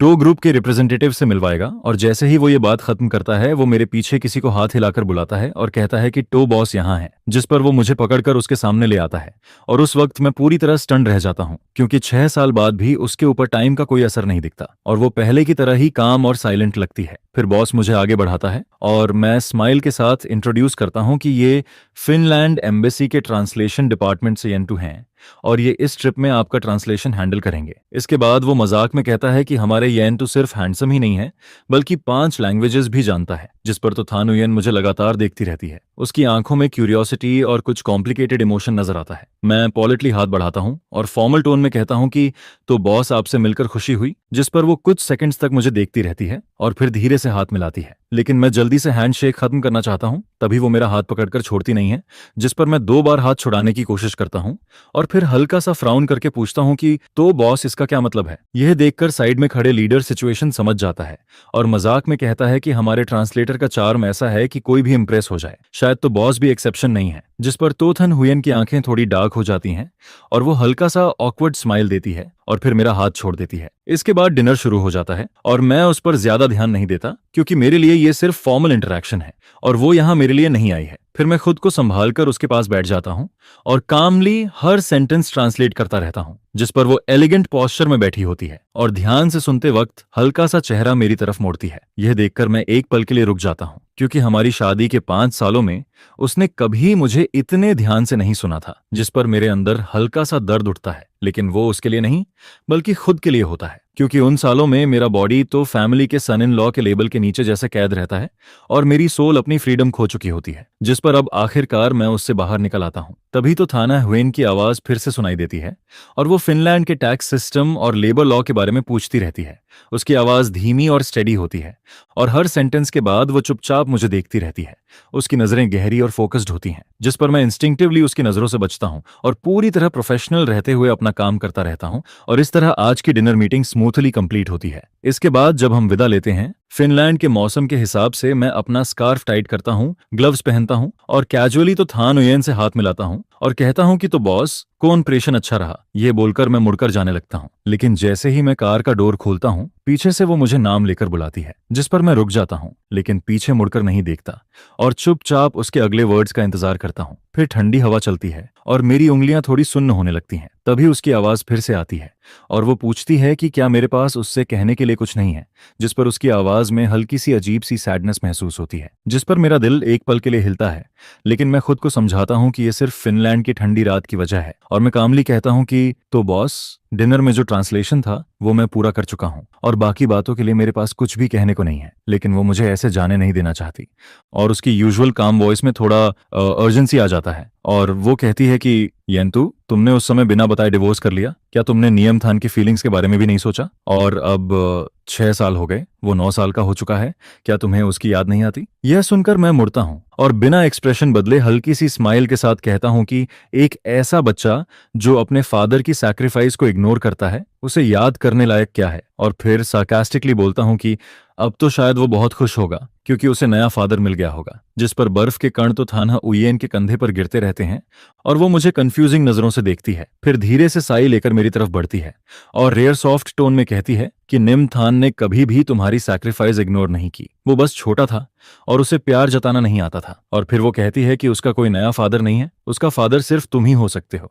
जिस पर मैं उसके चेहरे को देखता हूं और अंदर से हल्की सी हंसी आती है। फिर मैं कामली कहता हूं कि किसी को प्यार करना उम्र पर डिपेंड नहीं करता और तुम और को निम थान जियांग कान्ह नियन के बर्थडे याद रखते थे, उसके लिए गिफ्ट्स बनाते थे, तो तुम दोनों को प्यार करना आता है, बस तुम लोग मुझसे प्यार नहीं करते थे। इसके बाद मैं कार के सहारे टिककर उसे देखता हूं और सोचता हूं कि अगर मैं अभी भी उसका हस्बैंड होता तो क्या वो मेरे सामने ऐसे खड़ी होकर मुझे इतना कुछ बोलने देती? फिर मैं खुद पर हल्का सा हंसता हूं, जिस पर वो पूछती है कि मैं क्यों हंस रहा हूं, लेकिन मैं उसकी नजरों की परवाह नहीं करता और कहता हूं कि अगर कुछ फनी लगे तो हंसना नॉर्मल है। फिर मैं साफ कहता हूं कि चाहे हमारा डिवोर्स हुआ हो या नहीं, हम दोनों के बीच ऐसा रिलेशन नहीं है कि हम पास्ट को याद करें और तुम्हें मेरे बारे में बहुत कम पता है और मुझे भी तुम्हारे साथ जुड़ी चीजों को याद करने में कोई इंटरेस्ट नहीं है। यह कहकर मैं उसकी हेजिटेशन को इग्नोर करता हूं और कार में बैठकर वहां से निकल जाता हूं। इसके बाद घर पहुंचकर मैं शावर लेता हूं और बेड पर लेटते ही एक्सट्रीम टायर्डनेस फील करता हूं और जल्दी ही सो जाता हूँ। लेकिन रात में अचानक नेबर के डॉग के जोर जोर से भौंकने की आवाज आती है, जिस पर मेरी नींद खुल जाती है और मैं डीप ब्रेथ लेकर खुद को काम करता हूँ। फिर जैकेट पहनकर विंडो के पास जाता हूँ और वहां मैं देखता हूँ कि तोथान हुएन अभी भी वही ब्लैक ड्रेस पहनकर मेरे घर के बाहर खड़ी होती है, जिसे देखकर मुझे समझ नहीं आता कि उसे मेरा एड्रेस कैसे मिला। फिनलैंड की सर्द रात में टेम्परेचर माइनस में होता है और उसके कपड़ों को देखकर लगता है कि अगर वो पूरी रात बाहर रही तो सुबह तक वो आइस स्टैचू बन जाएगी, जिस पर चाहे मुझे समझ नहीं आता कि वो क्या चाहती है। लेकिन फिर भी मैं डोर खोलकर उसे अंदर बुला लेता हूँ, क्योंकि मैं नहीं चाहता कि वो मेरे घर के बाहर मर जाए। इसके बाद फायरप्लेस के पास मैं उसे एक कप कॉफी देता हूँ और वो इतनी ठंडी होती है कि उसका शरीर अनकंट्रोलेबली कांपता रहता है और दोनों हाथों से कप पकड़कर धीरे धीरे नॉर्मल होती है और फिर मुझे देखकर स्माइल करती है और थैंक्स कहती है, जिस पर मैं थोड़ा ऑब्जर्व करता हूँ, क्योंकि वो बहुत कम ही मेरे सामने मुस्कुराती थी। ज्यादातर टाइम उसका एक्सप्रेशन कोल्ड ही रहता था। फिर मैं सीधे पूछता हूँ कि आखिर वो चाहती क्या है, जिस पर वो नीचे देखती है और उसकी आईलैशेस पर जमी बर्फ धीरे धीरे मेल्ट होती है और उसकी आवाज हल्की कांपती है और वो पूछती है कि हमारा डिवोर्स क्यों हुआ। यह सुनकर मैं उसे घूर कर देखता हूँ और वो भी कामली मुझे देखती है। उसकी आंखों में रियल कंफ्यूजन होता है, लेकिन मेरे अंदर इमोशंस उलझ जाते हैं। फिर मुझे एहसास होता है कि हमारे 5 साल की शादी जैसे उसके लिए कभी एग्जिस्ट ही नहीं करती थी, जिस पर मैं डीप साई लेता हूँ और अंदर ही अंदर रिग्रेट करता हूँ कि मैंने उसे अंदर क्यों आने दिया। फिर वो हेजिटेशन के बाद मेरा नाम लेती है, येंतु, जिसे सुनकर मुझे अजीब लगता है, क्योंकि वो पहली बार मुझे इतनी सीरियसनेस से बुला रही होती है, वो भी डिवोर्स के 6 साल बाद। जिस पर मैं सार्कास्टिक नजरों से उसे देखता हूँ और कहता हूँ कि तोथाना हुएन, क्या तुमने कभी सोचा कि इस डिवोर्स की जिम्मेदारी तुम्हारी भी हो सकती है? यह सुनते ही उसका चेहरा स्टिफ हो जाता है और उसकी आंखों में कंफ्यूजन दिखता है, क्योंकि वो हमेशा प्रिविलेज्ड लाइफ जीती आई है और हर चीज आसानी से कंट्रोल कर लेती है, इसलिए उसे कभी आसपास की चीजों की परवाह नहीं रही। जिस पर मुझे लगता है कि मैं शायद उन फ्यू लोगों में से हूं जो उसके कंट्रोल से बाहर निकल जाते हैं और अचानक मेरी आंखें थोड़ी नम हो जाती हैं। लेकिन मैं तुरंत खुद को संभाल लेता हूं। फिर मैं कामली कहता हूं कि डिवोर्स से पहले मैंने उसे कई बार कहा था कि अगर वो और नियमथान जांगचैनहनियन को पसंद करते हैं तो मैं डिवोर्स के लिए रेडी हूं और नियमथान की कस्टडी भी छोड़ दूंगा और हमारी जॉइंट प्रॉपर्टी भी उसे दे दूंगा। नियमथान के नाम ट्रांसफर कर दो और मुझे एक ऐसा बाप समझ लो जो वेलकम नहीं है। ये सब छोड़कर बच्चे की परवरिश के लिए पैसे मान लो। यह बात मैं साफ साफ हर वर्ड में उसे बोलता हूँ। जिस पर इतना कहते हुए मैं तोथन उयन की तरफ देखता हूँ और पूछता हूँ, क्या तुम्हें याद है? जिस पर तोथन उयन का हाथ जो कप पकड़ रहा होता है अचानक टाइट हो जाता है। उसकी आईब्रो सिकुड़ती हैं, जैसे वो याद करने की कोशिश कर रही हो, लेकिन उसकी आंखों में जो कंफ्यूजन दिखता है वो साफ बता देता है कि उसे कुछ भी याद नहीं आता। जिस पर मुझे ये रिजल्ट पहले से ही पता होता है, क्योंकि उसने कभी भी एक हस्बैंड के तौर पर मेरी बातों को सीरियसली सुना ही नहीं था और उस समय उसके लिए मैं सिर्फ नाम का पार्टनर था। जिस पर तोथन हुएन सिर झुका लेती है और उसकी वॉइस गिल्ट और रिग्रेट से भरी होती है। सॉरी, मुझे सच में याद नहीं कि तुमने ये बातें कभी कही थी, शायद उस वक्त मैं बिजी थी, लेकिन क्या ये ही रीजन है कि तुमने मुझसे डिवोर्स लिया? मैं सच में ऐसा रीजन एक्सेप्ट नहीं कर सकती। जिस पर मैं सीधा पूछता हूँ, तो फिर हर रात जब तुम घर आती थी तुम्हारे कपड़ों पर जो परफ्यूम की स्मेल होती थी उसका क्या ये रीजन डिवोर्स के लिए काफी नहीं है? ये सुनकर तोथन हुएन का चेहरा एकदम फ्रीज हो जाता है और वो जैसे मेरी बातों में कॉन्ट्राडिक्शन पकड़ने की कोशिश करती है, लेकिन फिर भी डिसबिलीफ में सिर हिला देती है। जियांग कान्हानियन की वजह से तुमने मुझसे डिवोर्स लिया। जिस पर उसकी आवाज में शॉक और भी बढ़ जाता है, जैसे उसे ये बात और भी ज्यादा अब्सर्ड लगती है, जबकि मेरा बच्चा बस कोल्ड तरीके से कॉफी पीते हुए सिर हिलाता है। हाँ, हर दिन तुम जियांग कान्हानियन की स्मेल लेकर घर आती थी और नियमथान तो हर वक्त चाहता था कि अंकल जियांग उसका नया डैड बने। फिर मैं कहता हूँ, क्या मैं अब भी शेमलेस होकर इस फैमिली का सन इन लॉ बना रहूं जो मुझे कभी चाहिए ही नहीं था? जिस पर तोथन हुएन का चेहरा पहली बार पूरी तरह पेल पड़ जाता है और वो पूछती है, तो तुम मुझ पर चीटिंग का शक करते हो? जिस पर मैं एक उंगली उठाकर उसके सामने हिलाता हूँ, ये शक नहीं है। जब तुम बिना किसी हेजिटेशन के जियांग कान्हानियन को हर इवेंट में ले जाती हो और दूसरों से उसे इंट्रोड्यूस करवाती हो, जब तुम्हारे फ्रेंड्स मेरा मजाक उड़ाते हैं और कहते हैं कि तुम दोनों ज्यादा कंपैटिबल हो, और जब तुम जल्दी से उसके पास जाने के लिए डिवोर्स पेपर्स बिना देखे साइन कर देती हो, तब ये मैटर ही नहीं करता कि तुमने चीटिंग की या नहीं। फिर मैं साफ कह देता हूँ, मैंने तुमसे डिवोर्स लिया क्योंकि मैं खुद को इस सू फैमिली के बेकार सन इन लॉ के रोल में और कैद नहीं रखना चाहता था। वो एक केज था जहां तोथन हुएन बस नाम की वाइफ थी और मैं भी कभी इसे दिल से एक्सेप्ट नहीं कर पाया। जिस पर तोथन उयन की आईलैशेस हल्के से कांपती हैं और वो लंबे समय तक कुछ नहीं बोल पाती। शायद उसे उम्मीद नहीं थी कि मैं ये सब बोलूंगा, या शायद उसे मेरे फीलिंग्स की कभी परवाह ही नहीं थी। वो बस अपनी फेलियर को समझने का एक चांस चाहती थी। लेकिन मेरे लिए ये सब अननेसेसरी है, क्योंकि वो जियांग कान्हानियन को पसंद करती है, उसका बर्थडे याद रखती है, गिफ्ट्स और सरप्राइजेस तैयार करती है, उसकी हर पसंद को जानती है, वो उससे प्यार करती है। इसलिए मेरी जैसी फेलियर उसकी आपकी फ्यूचर मैरिज में दोबारा नहीं होगी। फिर मैं टाइम देखता हूँ, सुबह के 4:30 बज रहे होते हैं और थकान मुझ पर हावी होने लगती है, जिस पर मैं कहता हूँ, तो टोंग, जो तुम जानना चाहती थी वो सब क्लियर हो गया होगा, अब प्लीज वापस जाओ, मुझे रेस्ट करना है। जिस पर मेरी बात पूरी भी नहीं होती कि अचानक एक साफ और सीरियस आवाज आती है, जिससे मैं थोड़ी देर के लिए स्टन रह जाता हूँ और मेरे गले में अटकी बातें भी बाहर नहीं निकल पाती। तो थाना हुएन मुझे बिना पलक झपकाए देखती है। आई एम सॉरी, मुझे नहीं पता था कि जिन छोटी छोटी बातों पर मैंने ध्यान नहीं दिया उन्होंने तुम्हें इतना हर्ट किया, ये मेरी गलती है, आई एम सॉरी। जिस पर मुझे यह सुनकर थोड़ा फनी लगता है, क्योंकि एक ऐसी तो थाने हुएन जो हमेशा खुद को सबसे ऊपर समझती है, उससे अपॉलॉजी सुनना शायद मेरे लिए ही पॉसिबल था। लेकिन तभी वो मेरी सोच को काटते हुए कहती है, लेकिन एक बात है जिससे मैं एग्री नहीं करती, मैंने चीटिंग नहीं की और मुझे जियांग कान्हा नियन बिल्कुल भी पसंद नहीं है। मैं उसकी केयर सिर्फ अपनी सिस्टर की लास्ट विश पूरी करने के लिए करती हूँ, और जब लोग उसे मेरा हस्बैंड कहते हैं तो मैं उसे करेक्ट नहीं करती, क्योंकि अगर मेरी सिस्टर जिंदा होती तो वो सच में उसका हस्बैंड होता। जिस पर मैं कोल्ड तरीके से कहता हूँ, अब ये सब मैटर नहीं करता। यह सुनकर उसकी आंखों में हर्ट साफ दिखता है, लेकिन वो तुरंत कहती है, नहीं, ये बहुत इंपॉर्टेंट है। इन 6 सालों में जब तुम गए थे, मैं और निमथान तुम्हें बहुत मिस करते हैं। मैं चाहती हूँ कि हम अपने बीच की गलतफहमियां खत्म करें और तुम वापस घर आ जाओ। जिस पर एक पल के लिए मुझे लगता है कि वो मजाक कर रही है। मैं 10 साल तक फ्रीडम के लिए स्ट्रगल करता हूँ और अब वो मुझे वापस उसी फैमिली में लौटने को कह रही है, जिस पर मैं खुद को रोक नहीं पाता और जोर से हंसने लगता हूँ। उसके चेहरे पर फिर शौक दिखता है, जैसे उसे समझ ही नहीं आता कि मैं क्यों हंस रहा हूँ। जिस पर मैं अपनी आंखों के कोने से आंसू पोंछता हूँ, डीप सांस लेकर खुद को काम करता हूँ और कहता हूँ, तो थानुयन, क्या तुम मजाक कर रही हो? मैंने मुश्किल से तुमसे डिवोर्स लिया है, अब मेरी अपनी करियर है, तो मैं क्यों वापस आऊं और आकर करूंगा क्या? फिर मैं आगे बोलता हूँ, क्या फिर से एक नैनी की तरह तुम्हारे लिए भागता रहूं, रोज तुम्हारी कंपनी में जाकर तुम्हें कोई बेवकूफी भरा सी फूड पॉरेज देकर खुश करूं? अगर तुम्हें अपनी सिस्टर की लास्ट विश पूरी करनी है तो जियांग कान्ह नियन का ध्यान रखो, मुझे इसमें घसीटने की जरूरत नहीं है, क्योंकि मैं ना तुम्हारी सिस्टर का कर्जदार हूं, न जियांग कान्हा नियन का, और ना ही तुम्हारा। जिस पर वो कुछ और कहना चाहती है, लेकिन मैं दरवाजे तक पहुंच जाता हूं और उसे जोर से खोल देता हूं। ठंडी हवा और बर्फ अंदर आने लगती है और मैं कहता हूं, बाहर निकलो, मुझे दूसरी बार कहने पर मजबूर मत करो। जिस पर आखिरकार तोथन हुएन वहां से चली जाती है और मैं बिस्तर पर गिरता हूं, लेकिन थकान के बावजूद भी मुझे नींद नहीं आती। मैं पूरी रात जागता रहता हूं। फिर सुबह खुद को संभाल कर मिनिस्ट्री ऑफ फॉरेन अफेयर्स में अपने ट्रांसलेशन के काम पर जाता हूं, लेकिन ऑफिस पहुंचते ही मैं अपने बॉस को सामने खड़ा देखता हूं, जो धीरे से कहता है, येंत्सु, भले ही तुमने यहां ज्यादा समय नहीं बिताया, लेकिन तुम्हारा वर्क एटीट्यूड बहुत अच्छा है और तुम्हारी एबिलिटी भी स्ट्रांग है। इस बार सु ग्रुप फिनलैंड में न्यू एनर्जी प्रोजेक्ट शुरू करना चाहता है, जो दोनों देशों के रिलेशन के लिए फायदेमंद है। जिस पर वो आगे बताता है, फिनलैंड के लीडर्स इस मौके पर तो टोंग के साथ हमारे देश आकर इंस्पेक्शन करना चाहते हैं और अभी एक अकॉम्पेनिंग ट्रांसलेटर की कमी है। मैंने तुम्हारा नाम रिकमेंड किया है। इस बार तुम हमारे मिनिस्ट्री की तरफ से रिप्रेजेंट करते हुए वापस देश जाओगे। तुम विदेश गए हुए भी लगभग 6 साल हो चुके हैं। इस मौके पर फैमिली से मिलकर आ जाओ। यह सुनकर मैं मुस्कुराते हुए सुनता हूँ, लेकिन अंदर ही अंदर मेरा मन जोर से चिल्लाता रहता है।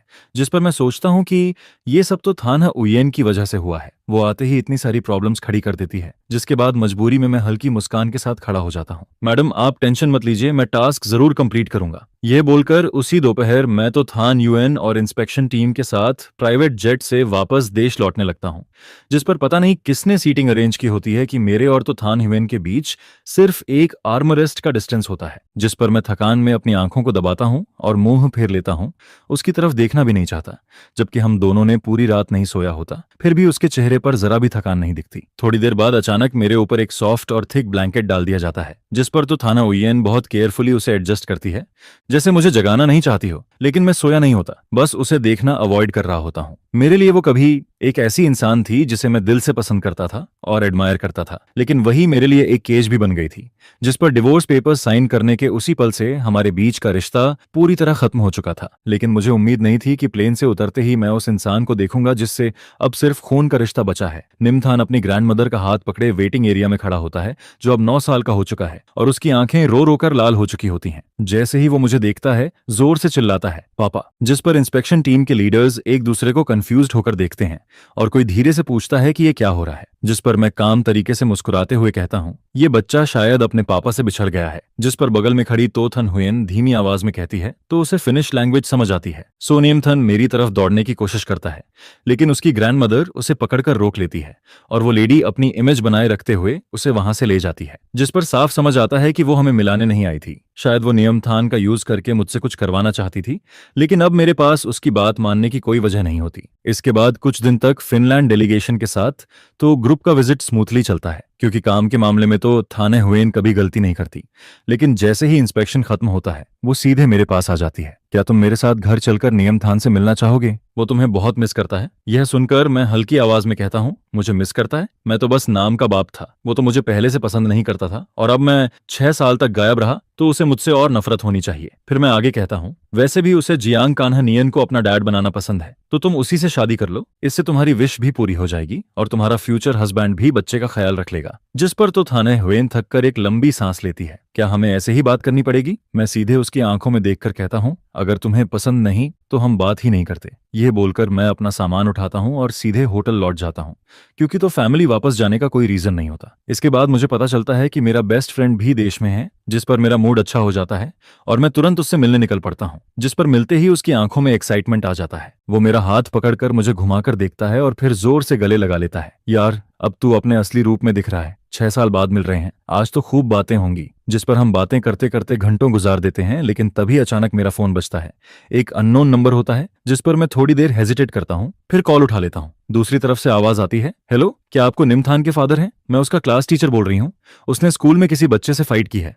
मैंने उसकी मदर को कॉल किया था, लेकिन उन्होंने कहा कि आपसे कांटेक्ट करूं। जिस पर मेरा फ्रेंड इरिटेट होकर फोन छीन लेता है और कहता है, गलत नंबर है, और कॉल काट देता है। फिर वो मुझसे कहता है, तो थाना हुएन पागल है क्या? तुम दोनों का डिवोर्स हो चुका है, तुम्हारे पास कस्टडी भी नहीं है और तुम अभी अभी लौटे हो। ये सब जानबूझकर ट्रबल क्रिएट कर रही है। लेकिन उसकी बात खत्म भी नहीं होती कि फोन फिर से बजने लगता है। जिस पर मैं दोबारा कॉल उठाता हूँ और इस बार टीचर की आवाज में अर्जेंसी होती है। क्या आप कौन इमथान के फादर हैं? प्लीज जल्दी स्कूल आ जाइए। बड़ों की प्रॉब्लम्स बच्चों की मेंटल ग्रोथ को अफेक्ट नहीं करनी चाहिए, और उसने एक बच्चे का सिर भी फोड़ दिया है। सामने वाले पेरेंट्स उसे हॉस्पिटल ले जाने के लिए आपको बुला रहे हैं। जिस पर मजबूरी में मैं और मेरा दोस्त तुरंत स्कूल पहुंचते हैं, जहां टीचर्स ऑफिस में कई बच्चे खड़े होते हैं। सबके साथ उनके पेरेंट्स होते हैं, लेकिन को निमथान के पीछे कोई नहीं होता। जिस पर इंजर्ड बच्चे के पेरेंट उसे पकड़कर गुस्से में चिल्लाता है, तू इतना वायलेंट क्यों है? तेरे बाप ने तुझे सिखाया नहीं कि किसी को मारना नहीं चाहिए। उसकी बात खत्म भी नहीं होती कि बाकी बच्चे भी हंसने लगते हैं और एक बच्चा जोर से बोलता है, इसके पास तो बाप ही नहीं है। यह सुनकर को निमथान की आंखें लाल हो जाती हैं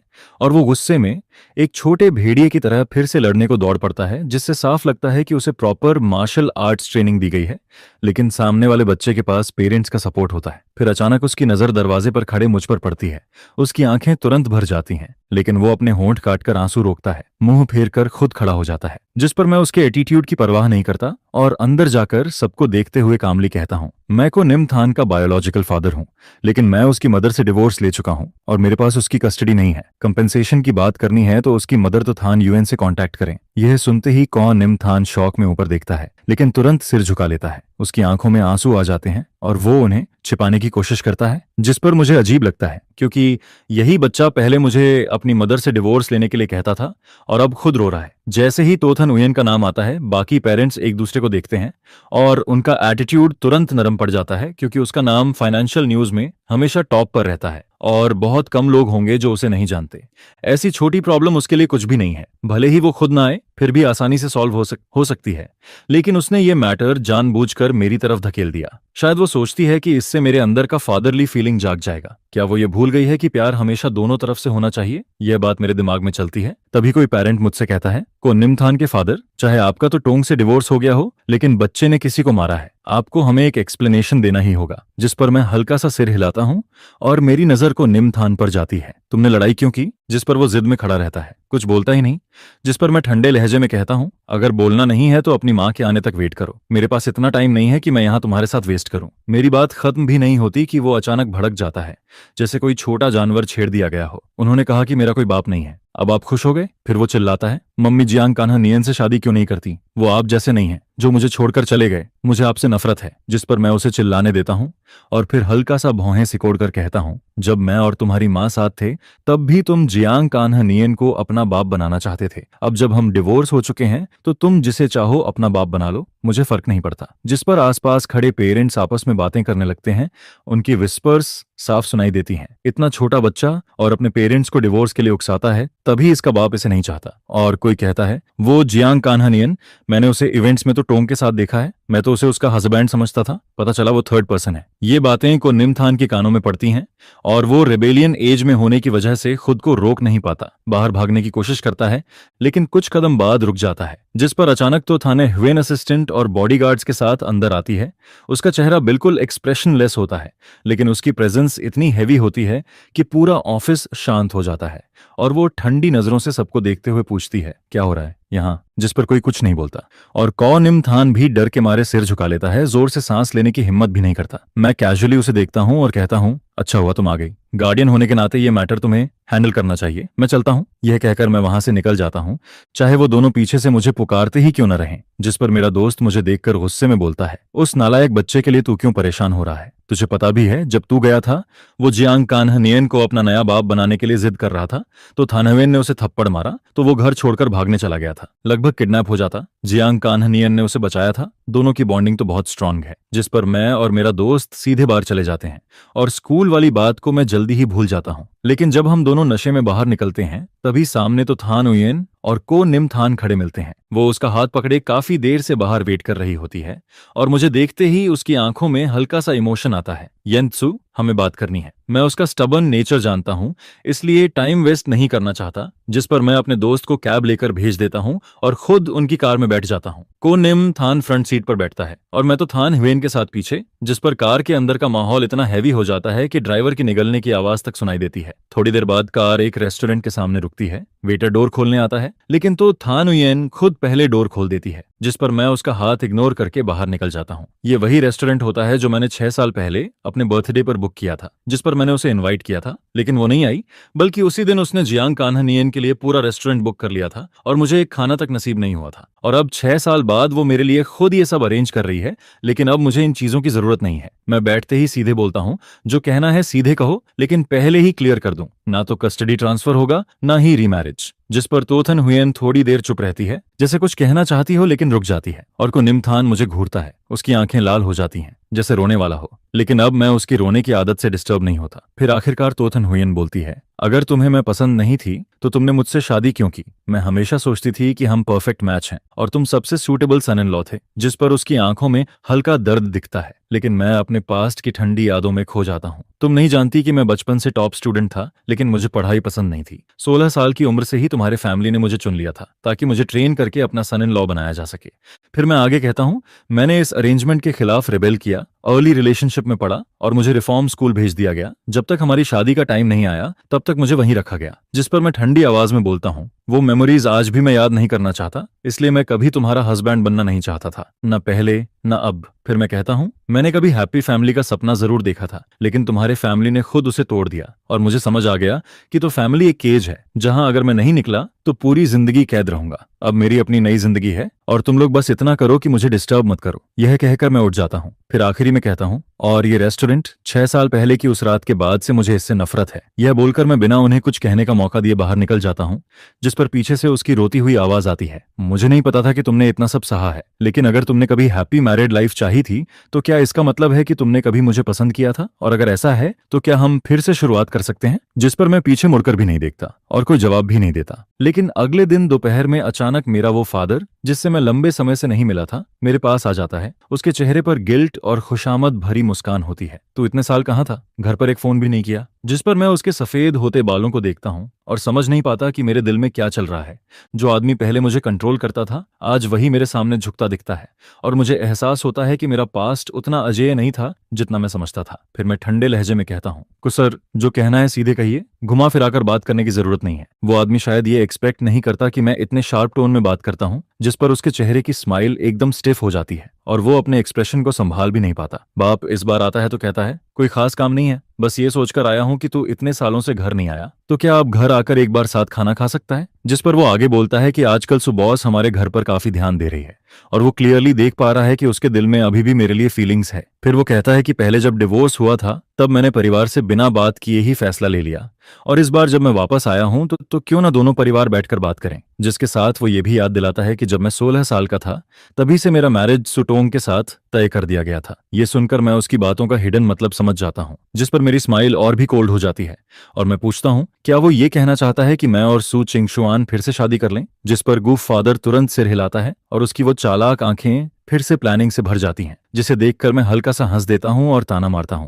इस बार सो फैमिली ने उसे क्या फायदा देने का प्रॉमिस किया है, रिसोर्सेज, कोऑपरेशन या फिर कोई प्रोजेक्ट? फिर मैं साफ कहता हूं कि अगर गू फैमिली सिर्फ अपने बेटे को बेचकर ही सरवाइव कर सकती है तो बेहतर है वो जल्दी से बैंकरप्ट होकर बंद हो जाए। मेरी ये बात सुनकर उसके चेहरे की स्माइल पूरी तरह गायब हो जाती है और वो गुस्से में बोलता है कि कुछ साल बाहर रहकर मैं काफी टफ हो गया हूं और अब अपने बाप से ऐसे बात करता हूं। जिस पर वो और गुस्से में कहता है कि अगर किसी बेकार इंसान ने फेंग मेई को ये ना बताया होता कि उसने मुझे उस एकेडमी में भेजा था तो सो चिंगशुआन अचानक इन्वेस्टमेंट विड्रॉ नहीं करती और एक ही रात में गू कंपनी की मार्केट वैल्यू आधी नहीं गिरती। इसके बाद वो जबरदस्ती कहता है कि आज चाहे कुछ भी हो मुझे उसके साथ जाकर सु चिंगशुआन से मिलना ही पड़ेगा, और ये बोलते हुए वो मेरा हाथ पकड़ने की कोशिश करता है लेकिन मैं उसका हाथ झटक देता हूं। हालांकि फिर भी उसके साथ जाने के मान जाता हूं क्योंकि गु फैमिली का ये सड़ा हुआ हिस्सा अब खत्म करना जरूरी हो गया था। 1 घंटे बाद सु हाउस के मेन हॉल में मैं फिर से सु चिंगशुआन को देखता हूं और गु डियानशेन उसके पास बैठा होता है, लेकिन मैं उन्हें इग्नोर करता हूं और जाकर एक जगह बैठ जाता हूं। जिस पर सु चिंगशुआन थोड़ी देर सोचती है और फिर बोलती है, गुयांसी आज मुझे यहाँ क्यों बुलाया है? लेकिन फिर खुद ही कह देता हूं कि उसे कुछ कहने की जरूरत नहीं है क्योंकि मेरे लिए उसका न होना ही सबसे अच्छा है। ये सुनकर उसकी आंखों में हल्की सी टूटन दिखाई देती है और वो कुछ देर चुप रहने के बाद धीरे से बोलती है कि वो मुझे फोर्स नहीं करना चाहती, लेकिन उसकी बात पूरी होने से पहले ही गुफादर बीच में बोल पड़ता है। वो मुस्कुराते हुए एक एक्सपेंसिव वाइन निकालकर टेबल पर रखता है और बड़े एंथुजियम से सु चिंगशुआन और उसकी मां को ऑफर करता है कि वो इसे टेस्ट करें। फिर वो मेरी तरफ इशारा करते हुए कहता है कि येंसी बचपन से ही स्टबन रहा है लेकिन उसने उसे डांट दिया है और इस बार जब वो वापस आया है तो वो सु बॉस के साथ अच्छे से रहेगा। जिस पर वो और आगे कहता है कि क्यों न किसी अच्छे दिन को चुनकर फिर से शादी अरेंज कर दी जाए, और ये कहते हुए वो सु चिंगशुआन के लिए ग्लास में वाइन भर देता है। शायद उसकी नजर में मैं हमेशा से सिर्फ एक टूल रहा हूं जिसे वो अपनी कन्वीनियंस के हिसाब से यूज करता है और मैं कभी भी एक इंडिपेंडेंट इंसान नहीं था। लेकिन तभी अचानक गीबी हाउस का मेन डोर जोर से खुलता है और कुछ बॉडीगार्ड्स अंदर आते हैं, जिनके पीछे एक आदमी आता है जो ऑफिशियल कोट पहने होता है। वो आते ही सख्त आवाज में कहता है कि ये कौन सा जमाना है जो अभी भी अरेंज्ड मैरिज को जबरदस्ती लागू किया जा रहा है, और फिर वो गुस्से में कहता है कि कैसे हिम्मत हुई कि मिनिस्ट्री ऑफ फॉरेन अफेयर्स के किसी इंसान को यहाँ लाकर जबरदस्ती किया जाए। जिस पर पूरे गु फैमिली का माहौल एकदम फ्रीज हो जाता है और गुफादर तुरंत आगे बढ़कर उसे खुश करने की कोशिश करता है, लेकिन वो बुजुर्ग ठंडे स्वर में उसे घूरता है। वो साफ कहता है कि 1950 में ही फोर्स्ड मैरिज को खत्म कर दिया गया था और आज वो खुलेआम मिनिस्ट्री के एम्प्लॉई को फोर्स कर रहा है, जो कानून का सीधा अपमान है। उसकी ये 2-3 लाइनें ही सबको शॉक कर देती हैं और जो लोग मुझे पहले सर्वेंट समझते थे वो भी अब हैरान होकर उसे देखते रहते हैं। गुफादर कंफ्यूज्ड होकर कहता है कि यहाँ कोई मिनिस्ट्री का इंसान नहीं है और वो इसे फैमिली डिनर बता देता है, लेकिन बुजुर्ग उसकी बात इग्नोर करके मेरी तरफ देखता है और मुस्कुराते हुए बुलाता है, यांसी यहाँ आओ। ये देखकर गू फादर और भी कंफ्यूज्ड हो जाता है और पूछता है कि क्या उसने गलत इंसान को पहचान लिया है, क्योंकि उसका बेटा तो कॉलेज भी नहीं गया और वो मिनिस्ट्री का इंसान कैसे हो सकता है। लेकिन उसकी बात पूरी होने से पहले ही बॉडीगार्ड्स उसे पकड़ लेते हैं, जिस पर मैं सबकी शॉक्ड नजरों के बीच खड़ा होता हूं और उस बुजुर्ग के पास जाकर माफी मांगता हूं कि मेरी फैमिली प्रॉब्लम की वजह से उन्हें यहां आना पड़ा। मैं बताता हूं कि जाने से पहले मैंने अपने एक दोस्त को मैसेज किया था जो मिनिस्ट्री में काम करता है, और ये बुजुर्ग उसी डिपार्टमेंट के फॉर्मर लीडर हैं जिनसे मेरी पहले मुलाकात हो चुकी है। जिस पर वो कहते हैं कि मैं मिनिस्ट्री का एक एक्सीलेंट मेंबर हूं, कम उम्र में ही 5 लैंग्वेजेस में एक्सपर्ट हूं और मेरी वर्किंग एबिलिटी भी आउटस्टैंडिंग है, इसलिए वो मेरी लीव खत्म करके मुझे जल्दी वापस बुलाना चाहते हैं। जिस पर मैं तुरंत कहता हूं कि मुझे कोई प्रॉब्लम नहीं है क्योंकि मैं खुद भी वापस काम पर जाने के लिए ईगर हूं। फिर वो सिर हिलाते हैं और उसी समय एक होंग की कार गु हाउस के गेट में एंटर करती है, जिसके पीछे कुछ पुलिस कार्स भी आती हैं। मैं उन्हें कार में बैठाता हूं और जैसे ही डोर बंद करता हूं पुलिस कार से कुछ लोग उतरते हैं और गू फादर के पास जाकर अपना बैज दिखाते हैं। वो कहते हैं कि इन्वेस्टिगेशन में पाया गया है कि जिस जगह पर उसने पहले मुझे भेजा था वहां इल्लीगल एक्टिविटीज होती थी, इसलिए उसे उनके साथ चलकर इंक्वायरी फेस करनी होगी। जिस पर गू फादर चिल्लाता है कि उसने कुछ नहीं किया, लेकिन कोई उसकी बात नहीं सुनता और पूरा फैमिली डिनर यहीं खत्म हो जाता है। मैं भी लीडर के साथ जाने के लिए कार में बैठने ही वाला होता हूं, तभी पीछे से एक आवाज आती है, पापा। जिस पर मेरा हाथ कार के डोर पर रुक जाता है और लीडर मेरी तरफ देखकर सिर हिलाता है, जैसे कह रहा हो कि डिप्लोमेट की जॉब में फैमिली से मिलने के मौके कम मिलते हैं, इसलिए जो बातें करनी है जल्दी कर लेनी चाहिए। इसके बाद वो कार में बैठकर चले जाते हैं और मैं मुड़कर सु चिंगशुआन और गू डायशेन को देखता हूं, जहां वो बच्चा अपनी माँ का हाथ पकड़कर मुझे आंसू भरी आंखों से देख रहा होता है। वो बच्चा खुद को रोकने की कोशिश करता है, सिर उठाता है जैसे किसी तरह अपने आंसू गिरने से रोक रहा होता है, जिस पर वो कांपती आवाज में कहता है, क्या पापा सच में मेरे पापा नहीं बनना चाहते? क्या पापा सच में मुझे नहीं चाहते? गुनयानसन अपने होंठ जोर से दबाता है, जैसे उसके लिए बोलना बहुत मुश्किल हो रहा है। फिर वो धीरे धीरे कहता है कि इन सालों में वो और उसकी माँ दोनों ही मुझे बहुत मिस करते रहे हैं, और वो अक्सर अपनी माँ को स्टडी रूम में मेरी फोटो को देखते हुए खोए हुए देखता है।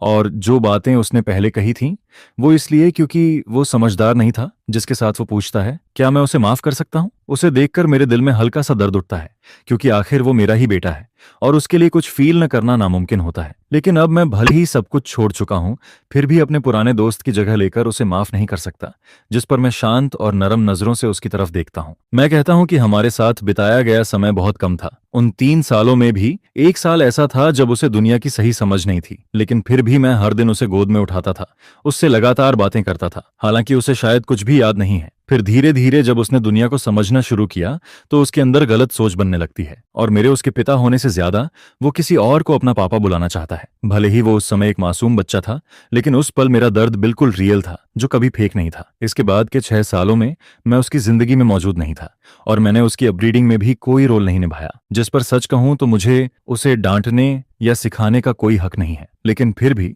आज मैं उसे एक बात समझाना चाहता हूं कि भले ही वो बच्चा है, लेकिन सिर्फ बच्चा होना कोई एक्सक्यूज नहीं बनता, और गुनयंशन की ये गलती माफ करने लायक नहीं है। मेरी बात खत्म होते ही पीछे से एक दर्द भरी चीख सुनाई देती है, पापा मुझे माफ कर दो। मेरे कदम एक पल के लिए रुकते हैं, लेकिन फिर भी मैं नहीं रुकता, चाहे लोग मुझे कोल्ड कहें या इररिस्पॉन्सिबल, मुझे फर्क नहीं पड़ता, क्योंकि मैंने उसे पहले ही सबसे अच्छा स्टार्टिंग पॉइंट दे दिया है। वो सु चिंगशुआन के साथ रहकर सबसे अच्छी एजुकेशन और केयर पाता है, और उसे कभी प्यार की कमी नहीं होती, जिसके साथ उसका फ्यूचर भी तय है, जहां वो एसयू ग्रुप को इनहेरिट करता है, और जो कुछ उसे मिलता है वो उसकी इमेजिनेशन से भी ज्यादा होता है। ये सोचकर मेरे होंठों पर हल्की सी राहत भरी स्माइल आ जाती है, और मेरे कदम और तेज हो जाते हैं।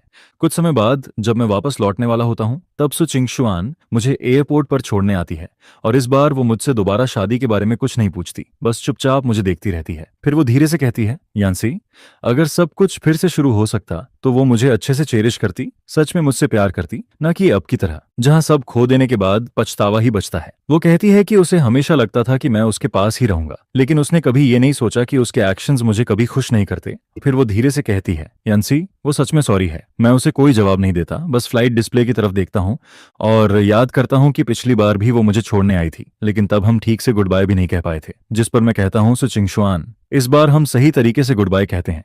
लेकिन वो कुछ कहने की कोशिश करती है और रुक जाती है। मैं उसके सामने खड़ा होकर अपने आर्म्स खोल देता हूं और कहता हूं कि इतना सैड मत हो, मैं अभी भी उसका एक ओल्ड फ्रेंड हूं जो उसे समझता है, तो एक हग हो जाए। मेरी बात पूरी होने से पहले ही वो मुझे जोर से गले लगा लेती है और उसका फेमिलियर सेंट मुझे घेर लेता है, जिस पर वो मुझे बहुत कसकर पकड़ती है, इतना कि मेरी सांसें भी भारी होने लगती हैं। मैं हल्का सा साई करता हूं और उसकी बैक को धीरे से थपथपाता हूं, लेकिन उसके कंधे कांपते रहते हैं, जिससे उसकी हालत साफ समझ आती है। फिर मैं धीमी आवाज में कहता हूं कि अगर उसे कोई सही इंसान मिले तो वो नई शादी कर ले और उस इंसान के साथ अच्छा व्यवहार करे, जिस पर सु चिंगशुआन सिर हिलाते हुए मना कर देती है और उसकी एक ठंडी आंसू की बूंद मेरी गर्दन पर गिरती है, जिसे महसूस करके मैं सोचता हूं कि किस्मत कभी कभी इंसानों के साथ अजीब खेल खेलती है। मैं हमेशा सोचता था कि उसके दिल में मेरे लिए कोई फीलिंग नहीं है, इसलिए मैं बिना पीछे देखे चला गया और मुझे लगा था कि मेरा जाना सबके लिए सबसे अच्छा फैसला है। लेकिन आखिर में ये सब एक मिसड चांस बन जाता है। शायद ये रिलेशनशिप उसके लिए भी एक रिग्रेट बनकर रह जाता है,